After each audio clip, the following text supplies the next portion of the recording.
Now, in the war in Syria, the government is claiming a major victory. It also says it discovered that humanitarian aid meant for refugees is actually falling into the wrong hands. CCTV's Alaa Ebrahim has more now from Damascus. Another day and another battle in Syria.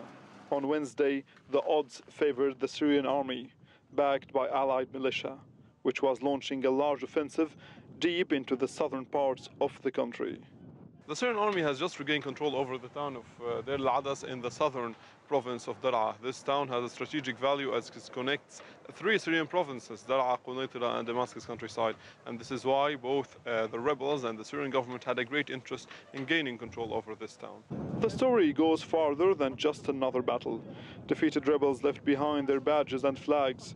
They read Al-Is Battalion, the Free Syrian Army, along with Islamic slogans. Not far, graffiti on the wall promises the capture of the Syrian president and the rise of an Islamic state. The Syrian army goes into a search campaign, going house by house. Based on our experience, militants always leave behind large quantities of stashed ammo and food and medical supplies for two reasons. One is that taking them will slow them down as they retreat, and the second is that they are planning on returning to the town they left. Soldiers locate buried rocket craters containing rocket launchers, along with other types of ammunition. The search goes on and more is found. In this house, thousands of rounds and mortar shells.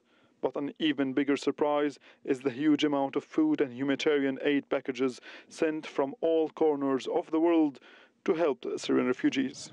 It now sits in the rebel headquarters.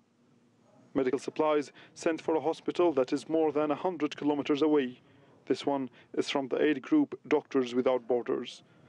There are many theories as to how these materials found their way into rebel hands.